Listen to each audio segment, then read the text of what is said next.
காலையில இந்த புது வருடத்துல எங்களுக்கு என்று நீங்க கொடுத்திருக்கிற அந்த வார்த்தைகள் மூலமாக எங்கள் ஒவ்வொருவரோடும் இடைப்படுங்க, ஒவ்வொருவரோடும் பேசுங்கப்பா, பேசுங்க. ஒவ்வொரு வார்த்தை வல்லமையாய் ஜீவனாய் இருக்கிறது. சிவமணிக்கிற கத்தடைய வல்லமை ஒவ்வொருவரையும் தொடுவதாக. அந்த வார்த்தைக்குள்ள இருக்கிற ஜீவன், வார்த்தைக்குள்ள இருக்கிற வல்லமை ஒவ்வொருவருக்குள்ள பாய்ந்து செல்வதாக,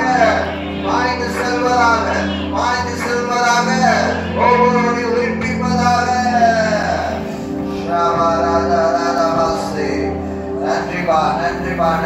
நன்றிப்பா. உங்கள் மகிமை செலுத்துகிறோம். இயேசுவின் நாமத்தில் பிதாவே, ஆமென். எபேசியர் 1ஆம் அதிகாரம் 15ஆம் வசனம் வாசிங்க.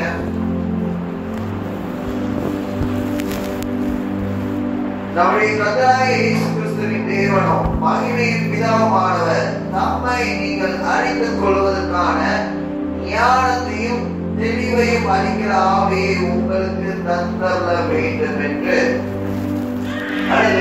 Spirit of wisdom and revelation, ஞானத்தையும் ஆவியையும் வெளிப்பாட்டின் ஆவியையும் கொடுக்க வேண்டும் என்று உங்களுக்காக வேண்டிக் கொள்கிறேன் என்று இந்த பகுதிகளில் சொல்லப்படுகிறது.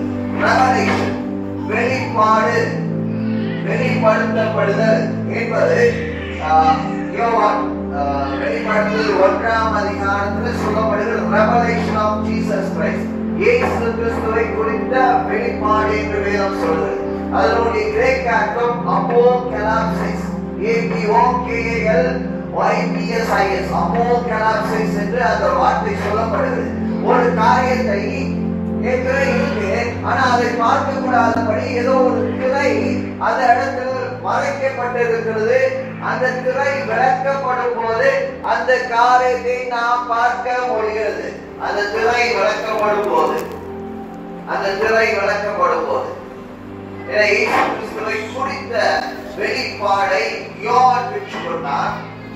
யோவான் இயேசு கிறிஸ்துவுக்குள்ள என்னென்னலாம் நடைபெற போகிறது என்ற வெளிப்பாடை பெற்றுக் கொண்டபடினால் அந்த காரியத்தை அவன் அறிந்து கொண்டான். ஆண்டவரை அதிகமாக நேசித்த ஒரு மனிதன் யோவான் அந்த வெளிப்பாடை பெற்றுக் கொண்டான். அதே போல வெளிப்பாடுகளை பெற்றுக் கொள்கிற ஆண்டாய் இந்த ஆண்டு இருக்க போகுது. வெளிப்பாடு, நீங்க எந்த காரியத்தை குறித்து தேவன் உங்களுக்கு வெளிப்படுத்துகிறாரோ அந்த வெளிப்பாட்டின் அறிவில் நீங்க செயல்பட முடியும். ஆமென். அன்னைக்கு சொல்வது ஒன்று, கிறிஸ்தவர்கள் வியாதியாய் இருக்க அவசியம் இல்லை. ஏன்னா ஒருவர் எனக்காக ஏசாவாக எல்லாவற்றையும் அவர் தன்னுடைய சரீரத்தில் ஏற்றுக்கொண்டபடினால் நான் சுகமா தான் இருக்கணும், நான் ஆரோக்கியமா தான் இருக்கணும், நான் விடுதலையோட தான் இருக்கணும். ஆனா அந்த வெளிப்பாடு பெற்றுக் கொண்டால் அதுல நீங்க வாழ ஆரம்பிச்சு. ஆமென். அந்த வெளிப்பாடு எப்படி வருது? ஒன்று, spirit of wisdom and revelation, ஞானத்தின் தெளிவு அல்லது ஞானத்தின் வெளிப்பாட்டை கொடுக்கிற ஆவியானவர் தேவனுடைய வார்த்தையின் மூலமாக உங்களுக்கு வெளிப்பாடை கொடுக்கும் போது அந்த பகுதிகளில் நீங்க வெற்றி உள்ளவர்களாக, அந்த ஆசீர்வாதத்துக்கு உரியவர்களாக நீங்கள் வாழ முடியும். ஆமென். இன்னொரு விஷயம், இத புது வருடம் யார் கண்டுபிடித்தது? தேவனா? இல்ல, இது மனுஷன் கண்டுபிடிச்சு. நம்ம தான் உட்கார்ந்து கொண்டாடிட்டு இருக்கோம். ஒவ்வொரு இங்கிலீஷ் கேலண்டர், ஆங்கில கேலண்டர் படி ஜனவரி 1 மாதம், அதே போல தமிழ் புத்தாண்டு இருக்கு, தெலுங்கு புத்தாண்டு, கன்னட புத்தாண்டு, சைனீஸ் கேலண்டர், இப்படி ஒவ்வொரு நாடுகளுக்கும் அல்லது ஒவ்வொரு விதமான மக்களுக்கும் அவங்களுக்கு என்ன சில நாட்காட்டிகள் இருக்கு. அதன் அடிப்படையில் கொண்டாடி கொண்டு இருக்கிறோம். ஆனா இன்னொரு வேதம் சொல்லுது, வேதத்துல பாத்தீங்கன்னா புதிய பாடல் 2 விதமான காலங்கள் இருக்கு. ஒன்று, நம்ம அன்றாட பார்க்கிற காலங்கள் என்ற ஒரு காலங்கள் உண்டு. இன்னொன்று, தேவனுடைய காலம் என்ற ஒரு காலம் உண்டு. எத்தனையோ வசனங்களை பார்த்தீங்கன்னா காலம் நிறைவேற்று, காலம் சமீபமாயிற்று, காலம் முழுமை அடைந்தது, fulfillment of the season, fulfillment of the days, காலம் நிறைவேறின போது ஸ்திரீனிடத்தில் பிறந்தவர் என்று வேதம் சொல்றது. காலம் வேற, நம்ம ஃபாலோ பண்ணுகிற நாட்கள், மாதங்கள், காலங்கள் அது வேறு. ஆமென். பல வேளைகள்ல நம்ம இந்த காலத்துக்குள்ளாக நம்ம தேவனை கொண்டு வர முயற்சி எடுக்கிறோம். ஆனா தேவன் செயல்படுகிற விதம் வித்தியாசமானது. ஆமென். அப்ப அந்த காலத்தை, தேவனுடைய நேரத்தை, தேவன் செயல்படுகிற விதத்தை நாம் அறிந்து கொள்ள வேண்டும். அது முக்கியம். ஏன்னா நம்ம ஆவிக்குரியவர்கள் என்று சொன்னா பார்த்தாது, அவர் எப்படி செயல்படுகிறார், அந்த சீசன், அந்த நாட்களை நாம் அறிந்து கொள்ளும் போது நாம் அவரோடு இணைந்து செயல்படுவதற்கு அது ஏதுவாக இருக்கிறது. ஆமென். இயேசுவோட இடத்துல வந்து சொல்ற, மாயக்காரரே, இந்த வானத்தின் அடையாளத்தை பார்த்து நீங்க காலத்தை அறிய கூடுமானால் இந்த காலம் எப்படிப்பட்டது என்று உங்களால் ஏன் நிதானிக்க முடியாமல் போயிற்று என்று இயேசுவோட இடத்துல கேள்வி கேட்கிறார். காலங்கள் அதே போல மத்திய 24 சொல்லியிருக்கு, இதெல்லாம் நடைபெறும் போது காலம் சமீபம் ஆயிற்று என்று அறிந்து கொள்ளுங்கள் என்று ஒரு காலத்தை குறித்து இயேசு சொல்லுகிறார். இப்படி வேதத்துல கிட்டத்தட்ட புதிய பாட தேவனுடைய காலம் என்ற அடிப்படையில கிரேக்க மொழியில கைரோஸ் சொல்லுவாங்க. அது கிட்டத்தட்ட 86 முறை புதிய பாடல சொல்லப்படுது. தேவனுடைய நேரம், தேவன் நிர்ணயித்த நேரம், தேவன் தீர்மானித்த நேரம் என்று தேவனை குறித்த ஒரு நேரத்தை புதிய பாடல 86 முறை சொல்றது. நாம் பார்க்கிற இந்த கேலண்டர் நாட்கள் வெறும் 54 முறை மாத்திரம் தான் புதிய பாடல சொல்லப்படுது. அப்ப தேவனுடைய நேரத்தின்படி நாம் செயல்படுவதற்கு அறிந்து கொள்ள வேண்டும். ஆமென். ஏன்னா நம்ம ஒவ்வொருவருக்குள்ளேயும் பரிசுத்த ஆவியானவர் இருக்கிறார். இங்க இருக்கிற ஒவ்வொருவருக்குள்ளேயும் பரிசுத்த ஆவியானவர் இருக்கிறார். ஆமென். அவர் உங்களோடு கூட பேசுகிறவர், உங்களோடு கூட இடைப்படுகிறவர். நீங்க எங்க செல்லணும், எங்க செல்லக்கூடாது, எதை செய்யணும், எதை செய்யக்கூடாது, யாரை அணுகணும், யாரை அணுகக்கூடாது, எந்த காரியத்தை எப்ப செய்ய வேண்டும் என்று தெளிவாய் வழி நடத்துகிற பரிசுத்த ஆவியானவர் உங்களுக்குள் இருக்கிறபடினால் அவருடைய வழி நடத்துவதை ஒவ்வொரு நிமிஷமும் இந்த ஆண்டு நீங்க பெற்றுக்கொண்டாலும் உங்களுக்கு பாதுகாப்பு. ஆமென். அதனால தேவனுக்கு கேளுங்க. ஏன்னா பல வேளைகள்ல ஆண்டவர் சொல்கிறார், ஆனால் நான் செய்வதற்கு தயக்கம் காண்பிக்கிறேன், அல்லது செய்வதற்கு எனக்கு பலனற்ற நிலையில ஆண்டவரே என்னால செய்ய முடியல என்று காரணங்களை சொல்லுகிறோம். ஆனா இந்த ஆண்டுல ஆவியானவர் காண்பிக்கிற ஒவ்வொரு விஷயத்தையும் ஆவியானவர் எச்சரிக்கை சொல்லுவார். எப்படி யோசேப்புக்கு எச்சரிக்கை சொல்றார், நீ பிள்ளையையும் அது தாயை கூட்டிக் கொண்டு ஏற்று தேசத்துக்கு ஓடிப்போ, ஏதோ பிள்ளையை அழிக்க வகை தேடுகிறான் என்று சொல்லி ஒரு எச்சரிக்கை செய்தி வந்தது. ஆனா அந்த எச்சரிக்கை செய்தி கொடுத்து அவன் அந்த இடத்தை விட்டு போனான். அதே போல எத்தனை எச்சரிக்கை செய்திகள் வரும் இந்த ஆண்டுல. ஆனா அதற்கு நீங்க ஒரு கவனத்தோட அதை கவனித்து கேட்டு கீழ்ப்படியும் போது தப்புவிக்கப்படுவீங்க. ஆமென். அதனால உங்க ஆவியின் மனிதன்ல ஆவியானவர் எதை பேசுகிறார் என்பதை குறித்து திட்டமும் தெளிவுமாய் நம்ம கவனத்தோடு இருக்க வேண்டும். ஆமென். ஏன்னா என் மூளைக்கு எது சரியாய் படுகிறது என்று அந்த நிலையில அல்ல, அல்லது இந்த நாள் நல்லதா இருக்கு, இந்த நாள் பண்ணா என்ன என்ற அந்த நிலையில அல்ல, ஆவியானவர் என்ன சொல்கிறார் என்பதை, சபைகளுக்கு என்ன சொல்கிறார் என்பதை காதுள்ளவன் கேட்க கடவன். காதுள்ளவன் அல்லது அதை எதை அர்த்தப்படுத்துகிறதுனா கேட்கிற காதுள்ளவன் கேட்க கடவன் என்று அந்த பகுதியில் சொல்லப்படும். அவன் நம்ம கவனித்து கேளுங்க. ஆவியானவர் ஒவ்வொருவரோடு பேசுகிறார், ஒவ்வொருவரோடு இடைப்படுகிறார். நீங்க இயேசுவோட பேசும்போது, ஜெபம் பண்ணும் போது ஒவ்வொரு நாளும் இது உங்களுக்கு ஒரு பயிற்சியா இருக்கும். அவர் என்ன சொல்கிறார் என்பதை கவனித்து கேளுங்க. அவன் அப்பாயிண்டட் டைம் அவர் குறித்து இருக்க, ஏன்னா கேலண்டர் நாட்கள் 24 மணி நேரம் அல்லது மாதத்துக்கு இத்தனை நாள் என்ற கணக்கின் அடிப்படையில் செயல்படுகிறது. ஆனா தேவன் கொடுக்கிற சந்தர்ப்பங்களை நீங்க மிஸ் பண்ணிட்டா, தவற விட்டுட்டா, சில தடவை ஆண்டவர் தம்முடைய இறக்கத்தின் படி திரும்ப கொடுப்பார். ஆனா சில தடவை திரும்ப வர அந்த சந்தர்ப்பம் உங்களை உயர்த்துவதற்கான சந்தர்ப்பமா இருக்கலாம். சரி, அவங்க வாழ்க்கையை தலைகீழா மாற்றுவதற்கு ஏதுவான சந்தர்ப்பங்களா இருக்கலாம். ஆனா அதை நிதானிக்க தெரியாவிட்டால் முடிஞ்சது. அதோட உங்க வாழ்க்கையின் உயர்வுக்கான வழிகள் அடிபட்டு போகும். அதனாலதான் கவனமா இருக்கணும். ஆவியானவர் சொல்கிறதை காதுள்ளவன் கேட்கிறவர். அதுக்கு தேவை spirit of wisdom and revelation, ஞானத்தையும் தெளிவையும் அளிக்கிற ஆவியானவர். முதலாவது, இந்த வருஷத்துல அவர் சொல்கிற விஷயத்தை கேட்கிறதுக்கு என் காதுகள் திறந்திருக்கணும். இரண்டாவது, அவர் சொல்கிறதை படி செய்வதற்கு எனக்கு கீழ்ப்படிதல் உள்ள எழுதியவை. ஆமென். நான் வசனத்தை கேட்டும் அதன்படி செய்யாதவன் மணலின் மீது தன் வீட்டை கட்டுகிற மனுஷனுக்கு ஒப்பா இருக்கிறான் என்று வேதம் சொல்லுது. வசனத்தை ரெண்டு தரமாட்ட மக்கள் கேட்கிறாங்க. ஒருவன் கேட்டு அதன்படி செய்யலாம், ஒருவன் கேட்டு அதன்படி செய்யாத போது காற்று போது, புயல் வரும்போது, இயற்கை சூழ்நிலைகள் மாறும்போது அவன் கட்டின வீடு உடைந்து போகும், அழிந்து போகும். ஆனா வசனத்தின்படி அல்லது நாம் அறிந்திருக்கிற வேதம் மாற்றி எடுத்து ஆவியானவர் நம்மளோடு பேசுகிறார். அதை நாம கவனித்து கேட்கணும். ஒவ்வொரு நாளும் கேட்கணும். அந்த ரேமா வார்த்தை உங்களுக்கு நேரம் வருகிற வார்த்தை, நீ இந்த இடத்துக்கு போகாத என்று சொன்னா போகக்கூடாது. அது ஏன் என்று கேட்கக்கூடாது. நான் சொன்னா போகக்கூடாது. இந்த நபர்கிட்ட பேசாத என்று சொன்னா பேசக்கூடாது. அல்லது இந்த வேலையில சேர வேண்டாம் என்று சொன்னா சேராதீங்க. அப்படி ஒவ்வொரு விஷயத்திலையும் ஆவியானவர் உங்களை வழி நடத்துவார். ஆனா நீங்க கவனித்து கேட்க வேண்டும். உங்க நல்லதுக்காக அவர் சொல்லுகிறார்.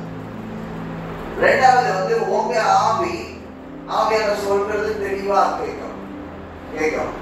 ஆமென். அதே போல அதிகமாய் அவரை நேசிக்கிற நேசம். சங்கீதம் 24 அதிகாரம் 3ஆம் வசனம் வாசிங்க. அதை மட்டும் வாசிட்டு முடித்து விடுகிறேன். சங்கீதம் 24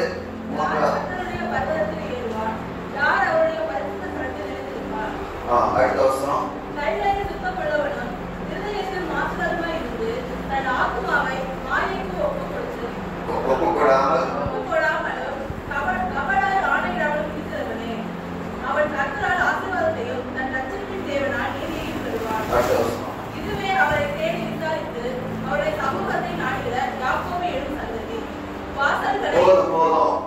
இதுவே அவரை தேடி, சரியா, தேடி விசாரித்து அவருடைய முகத்தை நாடுகிற சந்ததி. அப்படிப்பட்ட சந்ததியா இருக்கீங்களா நீங்க? அவருடைய முகத்தை பாக்குறீங்களா, இல்லாட்டி அவர் கையை பாக்குறீங்களா? அவர் எதை கொடுப்பாரு, என்ன ஆசீர்வாதத்தை கொடுப்பாரு, அல்லது அவர் முகத்தை பாக்குறீங்களா? அவருடைய முகத்தை பார்க்கிற சந்ததி. ஆங்கிலத்தில் சொல்லிருக்கு, அவங்க பிளஷர், அவங்க ஆசையே அவர் முகத்தை பார்க்கிறதாங்க. அப்படிப்பட்ட சந்ததியாய் நீங்கள் இருக்க வேண்டும் என்று ஆவியானவர் விரும்புகிறார். ஆமென். அதனால spirit of wisdom and revelation, ஞானத்தின் தெளிவையும் அளிக்கிற ஆவியானவர் வெளிப்பாடுகளுக்குள்ளாக உங்களை வழி நடத்தி செல்வதற்கு நீங்க விட்டுக் கொடுக்கணும். அதே போல அவர் சொல்கிறதை கவனமுடன் கேட்டு அதன்படி நடக்க வேண்டும். நடக்கும் போது ஒவ்வொரு விதமான நன்மைகளுக்கு நேராக ஆண்டவர் உங்களை வழி நடத்துவார். ஆமென். அதே போல இன்னொரு விஷயம், ரோமர் 8, 19, 20, 21, 22 வசனங்கள்ல சிருஷ்டியானது கற்ப வேதனைப்படுகிறதாம். என்டையர் யூனிவர்ஸ், உலகமே தேவ புத்திரர் வெளிப்படும்படி வெயிட் பண்ணிட்டு நீங்க வெளிப்படுத்தணும். எப்படின்னா, முந்தின மகிமை காட்டில் பிந்தின மகிமை பெருசா இருக்கும் என்று வேதம் சொல்லுது. அந்த மகிமை உங்க மூலமாய் தேவனுடைய பிள்ளைகளுக்கு மூலமாய் பயங்கரமா வெளிப்பட போகுது. ஏன்னா நம்ம நினைக்கிறோம் இயேசு வந்துனா நம்ம போயிடும், அல்லது எல்லாரும் மக்கள் ரட்சிக்கப்படுவாங்க. அதோட அந்த இயற்கை உங்க வார்த்தைக்கு கட்டுப்படும், இயற்கையை அசைக்கும், இயற்கையை கட்டளையிடும்போது யோசுவா என்ற ஒரு மனிதன் யுத்தத்துக்காக சூரியனை நில் என்று சொன்னான், நின்றது. அப்படிப்பட்ட சந்ததி, மகிமையுள்ள சந்ததி வெளிப்படுகிற நாட்களாய் வருகிற நாட்கள் இருக்க போகிறது. அதனால உங்களை சுத்திகரித்துக் கொள்ள கவனம். அவர் என்ன சொல்றாரு கேட்டு அதன்படி நடக்கும். பரிசுத்த ஆவியானவரே இந்த வார்த்தையின் படிப்பா இந்த ஆண்டு ஒவ்வொருவருக்கும் வெளிப்பாடுகளை பெற்றுக்கொள்கிற ஆண்டா இருக்கட்டும். ஆவியானவர் என்ன சொல்றார் என்பதை கவனமுடன் கேட்கும்படி ஒவ்வொருவருக்கும் உதவி செய்ய இயேசுவின் நாமத்தில் பிதாவே.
பிள்ளைகள் வாழ்ந்து சுகமாக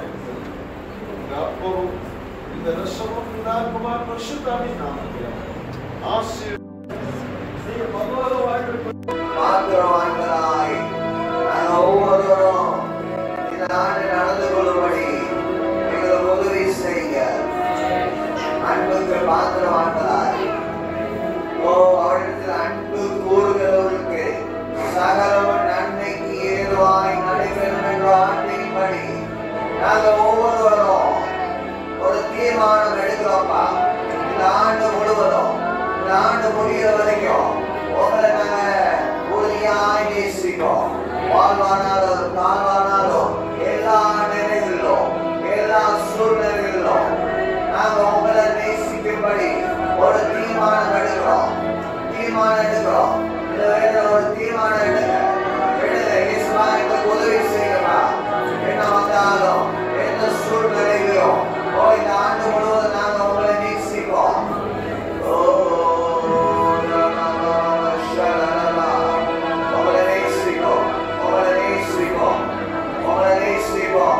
ஆனா எங்களுக்கு உதவி செய்யுங்கப்பா. எங்களுக்கு உதவி செய்யுங்க.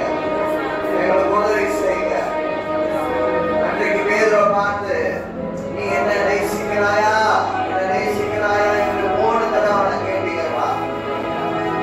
ஆண்டவரே நான் உங்களை நேசிக்கிறேன் என்று சொல்லி அதை நீங்க அறிவிங்க என்று சொல்லி அவர் சொன்னான்.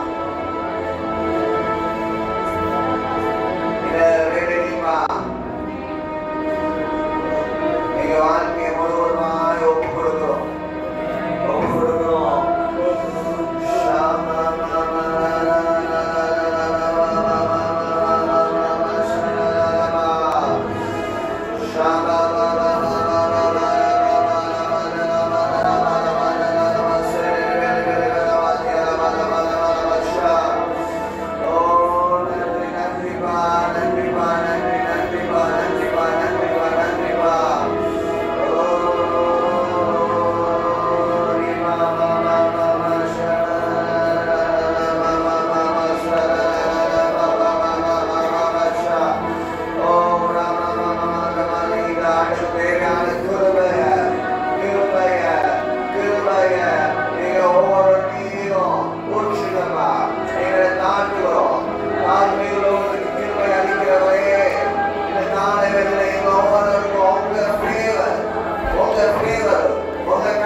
Thank you, Jesus. We exalt you, Father.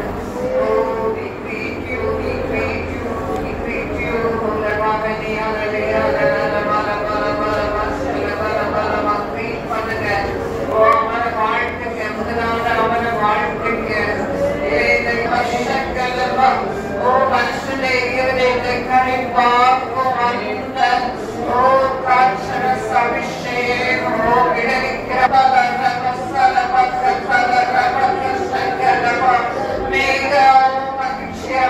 அபிஷேகம் இறங்கி வந்து கொண்டிருக்கிறது. அதே சந்தோஷத்தை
நாமத்தில் பிதாவே.